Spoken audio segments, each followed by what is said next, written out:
ఇవాళ మండే అండి. పొద్దున్నే వాకింగ్కి వెళ్ళాను. అసలు ఎంత బాగుందో వెదర్ అయితే. ఏంటో ఈ మధ్యన మళ్ళీ కొంచెం చల్లగా అయింది అనిపిస్తుంది. సాటర్డే రోజు ఫ్రైడే ఈవినింగ్ బాగా వాన పడింది. సాటర్డే ఈవినింగ్ నైట్ అంతా వాన పడింది మా ఇంటి దగ్గర అయితే. కొంచెం చల్లగా అనిపిస్తుంది. టైం ఆల్మోస్ట్ 5:45 అలా అయ్యింది.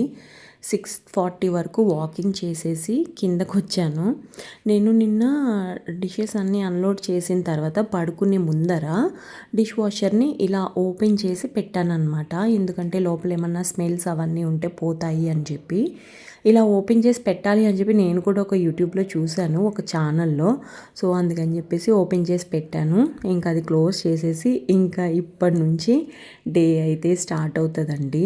ఇంత క్లమ్జీగా ఉంది ఏంటి అని అనుకోకండి. అసలు సరిపోవట్లేదు. కప్స్ ఎక్కువైపోయాయి, స్పూన్స్ ఎక్కువైపోయాయి. ఇవి ఆటోమేటిక్గా పగిలిపోతున్నాయి ప్లస్ పోతున్నాయి. అందుకని చెప్పేసి ఎక్కువ తీసుకుంటున్నాను అనమాట.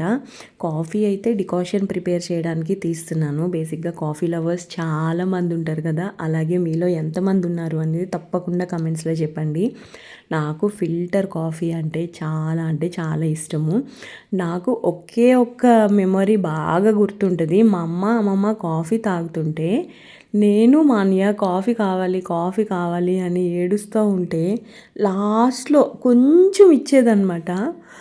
అది కూడా అంటే అప్పట్లో ఇలాగా ఫిల్టర్స్ గట్టా ఏమీ లేవు కదా, వడపోసుకునేవాళ్ళు. బ్రూ అనమాట, గ్రీన్ లేబుల్ కాఫీ అది. అందులో కింద పిప్పి కూడా ఉంటుంది, వడపోసినా కానీ పిప్పి ఉంటుంది అనమాట. అయినా కానీ నేను మా అన్నయ్య దాన్ని ఊరించుకుంటా తాగేవాళ్ళం అనమాట. అలా అదొక్కటే నాకు మెమొరీ. బాగా పంచదార వేసి మా అమ్మమ్మ అయితే పెద్ద గ్లాస్తో తాగేది. నాకు కూడా అలాగే అలవాటు. ఇప్పుడైతే పంచదార వేసుకోవట్లేదు, కానీ పంచదార తిన్నప్పుడు నేను కూడా మంచిగా పంచదార వేసుకొని పెద్ద కప్పుతో కాఫీ తాగేదాన్ని. అది తాగితే అసలు నాకు ఆకలి కూడా వేయదన్నమాట. ఇప్పుడు కూడా నేను కాఫీ తాగుతాను. కాఫీని అయితే మానలేకపోతున్నాను. మానేసి ఉన్నాను కొన్ని రోజులు, కాకపోతే మళ్ళీ తర్వాత మొదలు పెట్టేశాను అనమాట. నాకు ఇది కావాలి, ఈ కాఫీ డికాషన్ మేకర్ కావాలి అని చెప్పి పని కట్టుకుని ఇది లాస్ట్ ఇయర్ అక్టోబర్లో తీసుకున్నాను అనమాట.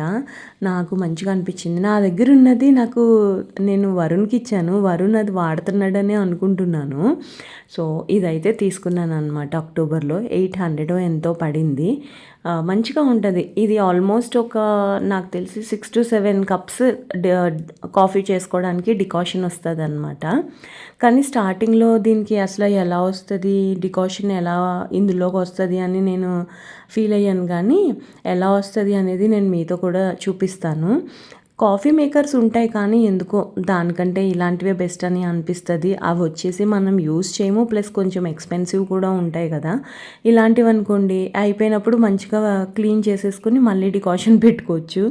సో ఇంకా ఇలా ఫిల్ చేసేసి కాఫీ పౌడరు దీన్ని డైరెక్ట్గా పొయ్యి మీద పెట్టాలన్నమాట. అందుకే కింద అంత నల్లగా అయిపోయింది. డైరెక్ట్గా పొయ్యి మీద పెట్టడం వలన అనుకుంటా, తెలీదు, కింద నల్లగా అయిపోయింది చూడండి. ఇంకా డికాషన్ అయితే ఇక్కడ చిల్లు ఉంటుంది అనమాట. ఆ చిల్లులో నుంచి పైకి వస్తుంది. చూస్తున్నారు కదా, పొంగుతున్నాయి వాటర్. సో అలా వస్తుంది అనమాట. ఇంకా ఇది జస్ట్ పొయ్యి మీద పెట్టేసి మొక్కలను అయితే చూడ్డానికి వెళ్ళాను. నేను ఫస్ట్ తెచ్చిన కనకాంబరం మొక్క ఏదైతే ఉందో అది రీసెంట్గా చచ్చిపోయిందండి. దానికి నీళ్ళు ఎక్కువయ్యాయో ఏంటో నాకు కూడా తెలియదు, కానీ అందులో నీళ్లు పోస్తే కూడా నీళ్ళు పీల్చుకునేది కాదనమాట. ఇంకా అది చచ్చిపోయింది. దాని నుంచి అసలు ఎన్ని మొక్కలు వచ్చినాయి అంటే, కనకాంబరం మొక్కలు అన్ని మొక్కలు వచ్చినాయి. ఇదైతే మొన్న సాటర్డే రోజు వర్షం పడుతుందని చెప్పాను కదా, ఆ టైంలో మా లక్ష్మి తీసుకొని వచ్చింది. ఇది ఏం మొక్క అనుకుంటున్నారు? రోడ్డు మీద ఎవరో పాడేశారంట. ఏంటిది, తమలపాకు మొక్క. అసలు అది నేను గుచ్చట్లేదని చెప్పేసి పైన ఒక కుండి కొంచెం ఖాళీ ఉంటే అందులో గుచ్చేసింది. మళ్ళీ అందులోనే చాలా మొక్కలు అయిపోతాయి, ఎందుకులే మొక్కలన్నీ మళ్ళీ నాకు తీయాలి అని అనిపించదు. ఇంకా అందుకని చెప్పి అక్కడ తీసేసి ఇక్కడ ఖాళీగా ఉంటే ఒక కుండి ఇందులో గుచ్చుతున్నాను అనమాట. పచ్చిగానే ఉంది, కొంచెం వెదర్ ఎండ అంత లేదు కదా, అందుకని కొంచెం బాగానే ఉంది. ఇంకా బతుకుతుంది లేకపోతే లేదు అనే దీంతో కింద ఒక కుండి ఖాళీగా ఉంటే కట్ చేసేసి కనుపుల దగ్గర పెట్టాను అనమాట. బతకాలి, బతికితే బాగుంటుంది. చాలా పెద్ద రొట్టె తెచ్చిందనమాట. ఇంత రొట్టె ఎందుకే బాబు అని అంటే నా వెనకాల నుంచి అంటుందన్నమాట, మొన్న తెచ్చిన రోజున నువ్వు ఇందులో గుచ్చేయాల్సింది, ఎందుకు గుచ్చలేదు, మొన్న గుచ్చితే బతికేసేది, ఇప్పుడు బతుకుతుందో బతుకుతో చాలామంది తీసుకెళ్ళారు దీన్ని అని చెప్పి వెనకాల నుంచి చదువుతానే ఉందన్నమాట.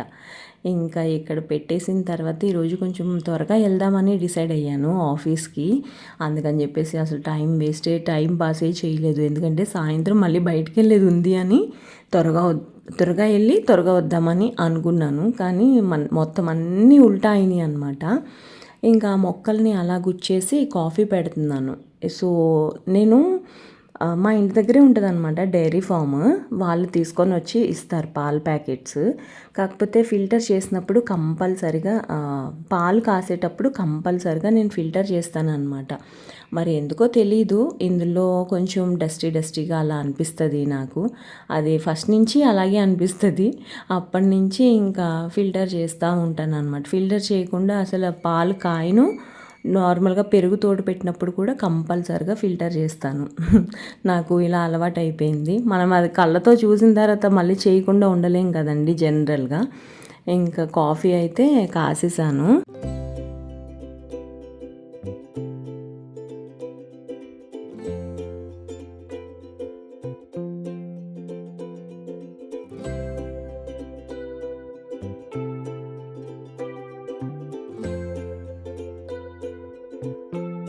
జనరల్గా నాకు సర్దుకోవడం అంటే చాలా ఇష్టం అండి.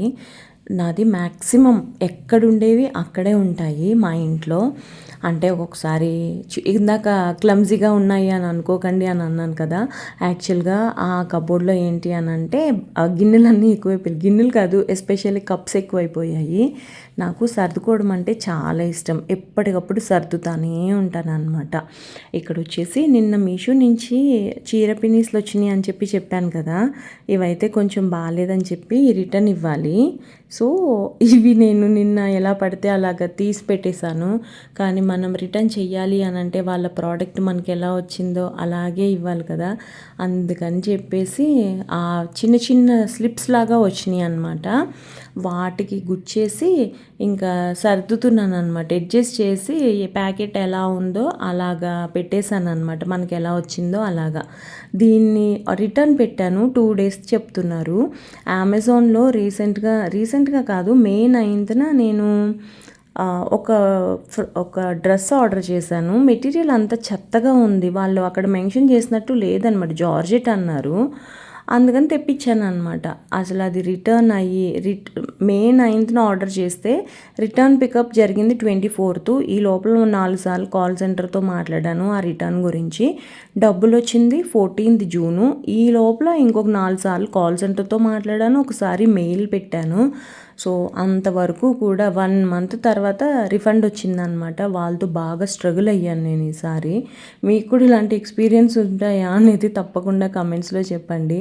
మనము అమెజాన్, ఫ్లిప్కార్ట్, మింత్రా ఇందులో ఆర్డర్ చేస్తేనే మనకి ఇలాంటి ఇష్యూస్ ఉంటే మనకు తెలియని వాళ్ళ దగ్గర మనం ఆర్డర్ చేసుకుని అలా అంటే ఇన్స్టాగ్రామ్లో కానీ యూట్యూబ్లో కానీ ఒక్కొక్కసారి భయం వేస్తుంది నాకు కూడా. కానీ నేను ఎప్పుడూ అలా ఆర్డర్ చేయలేదులేండి. కాకపోతే చెప్తున్నాను జస్ట్. కానీ వెబ్సైట్స్లోనే అంటే యాప్స్ ఉంటాయి కదా, మొబైల్ యాప్స్, అందులోనే మనకి టైంకి రావట్లేదు అని అంటే ఏమో. కొంతమంది జెన్యూన్గా ఉంటారు, కొంతమంది అలా ఉండరు కదా. డబ్బులు వేస్ట్. 200 పెట్టుకున్నా 10,000 పెట్టుకున్నా ఒకటే కదండి బాబు. డబ్బులు ఎవరికన్నా డబ్బులే కదా. వంటగది బాగా సర్దుకున్న తర్వాత మా లక్ష్మి వెళ్ళేటప్పుడు మరీ చెప్పింది, నేను ముగ్గు చాలా బాగా పెట్టాను, ముగ్గుని వీడియో తీసి పెట్టు వీడియోలో అని చెప్పి. సో అందుకని చెప్పేసి ముగ్గుని వీడియో తీసాను అనమాట. బేసిక్గా మా లక్ష్మి చాలా బాగా ముగ్గులు పెడుతుంది. నాకు కూడా చాలా ఇష్టం అనమాట. గీతల ముగ్గు పెట్టావు అని అంటే నేనే వచ్చి తుడిపేస్తాను. తుడిపేసిన తర్వాత మళ్ళీ నువ్వు చుక్కల ముగ్గు, మెలికల ముగ్గు పెట్టాలి అని చెప్పి రోజు చెప్తూ ఉంటాను అనమాట.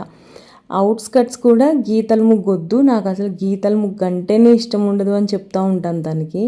కొంచెం ముగ్గు ఉంటే ఇంటి ముందర కొంచెం పాజిటివ్గా అనిపిస్తుంది కదండి. నాకు కూడా విజయవాడలో ఉన్నప్పటి నుంచి అలవాటు అయిందనమాట ఇలాగా. ఇంకా ఇవాళ ఫుడ్ విషయానికి వస్తే ఒక్క పియర్ ఉంది, అలాగే హాఫ్ వాటర్ మిలన్ ఉందన్నమాట.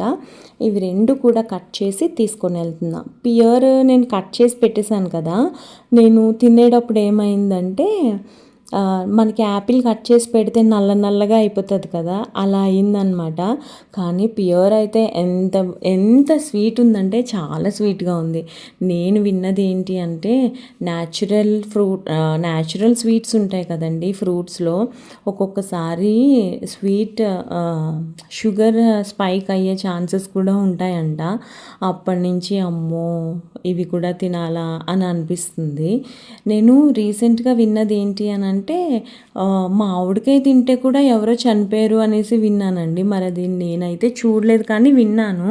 అది కరెక్టో కాదో తెలియదు కానీ అసలు ఏం జరుగుతుందిరా బాబు, ఇలాంటివి కూడా ఉంటాయా, ఫ్రూట్స్ తింటే చనిపోవడం ఏంటి అని అనిపించింది. నేను శిల్పారెడ్డి గారి వీడియో చూశాను.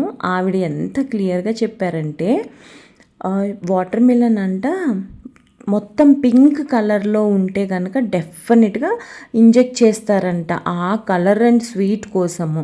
అదే చుట్టూరు వైట్గా ఉండి మధ్యలో పింక్గా ఉంటే అది న్యాచురల్గా పండిన ఫ్రూట్ అంట. అసలు ఎంత డిఫరెన్సెస్ అండి నా చిన్నప్పటికీ ఇప్పటికీ. అసలు ఎన్ని రకాలు తెలుసుకోవాల్సి వస్తుందంటే, చిన్నప్పుడు కూడా మంచిగా ఉండేవి ఫ్రూట్స్, తెల్లగా ఉన్న కొంచెం స్వీట్గా ఉండేవి. ఇది చూసారు కదా, ఇది అసలు జెన్యూన్ అనుకోవాలా ఫేక్ అనుకోవాలా మనం అసలు ఐడెంటిఫైయే చేయలేకపోతున్నాము. అలా అయిపోయిందిలేండి, మనం కూడా ఏం చేయలేము కదా. యాక్చువల్గా ఈ బాక్స్ పట్టలేదని చెప్పేసి ఈ హాఫ్ పీస్కి ఇంకొక బాక్స్ కూడా తీసుకొని వెళ్ళాను. ఎందుకంటే ఫ్రూట్కి మనకి త్వరగా ఆకలేసేస్తుంది కదా. నేనైతే ఓన్లీ అన్నం తినట్లేదండి, మిగతావన్నీ బ్రహ్మాండంగా తింటాను. స్వీట్స్ కూడా తినట్లేదు. కాకపోతే చెప్పాను కదా నిన్నటి వీడియోలో కూడా, చిక్కీ అయితే తింటానండి. ఆకలేస్తుంది అని అన్నప్పుడు కంపల్సరిగా చిక్కీ అంటే వేరుశనగ పల్లి అచ్చు అనమాట, అది తింటాను. కొంచెం అది తింటే నాకు ప్రశాంతంగా అనిపిస్తుంది. షుగర్ కేవింగ్స్ కూడా ఉండకుండా ఉంటాయి కదా అని చెప్పి అలాంటివి తింటూ ఉంటాను అనమాట. అపార్ట్ ఫ్రమ్ దట్ అన్నం రిలేటెడ్ అయితే ఏమీ తినట్లేదు. కర్రీస్ కూడా తింటాను. ఇది లోపల పింక్గా ఉన్న కొంచెం చుట్టూరు వైట్గా ఉంది కాబట్టి కొంచెం సాటిస్ఫైడ్ అనిపించింది. కానీ కొంచెం తియ్యగా కొంచెం చప్పగా అలా ఉందన్నమాట. సో ఈ దీంతో పాటు ఉప్పు పెప్పర్ రెండు కూడా నేను డబ్బాలు తీసుకొని వెళ్తాను ఆఫీస్కి.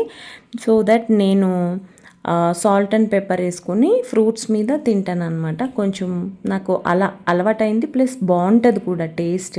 మీరు ఎప్పుడన్నా ట్రై చేశారా అనేది తప్పకుండా కమెంట్స్లో చెప్పండి. సో ఇవాళ వీడియో అయితే ఇదేనండి. మీకు కూడా నచ్చింది అని అనుకుంటున్నాను. నచ్చితే కనుక నా ఛానల్కి సబ్స్క్రైబ్ చేసి నాకు సపోర్ట్ చేయండి. ఇంకా మంచి మంచి వీడియోస్తో మళ్ళీ మీ ముందుకు వస్తానండి. అంతవరకు బాయ్ అండి.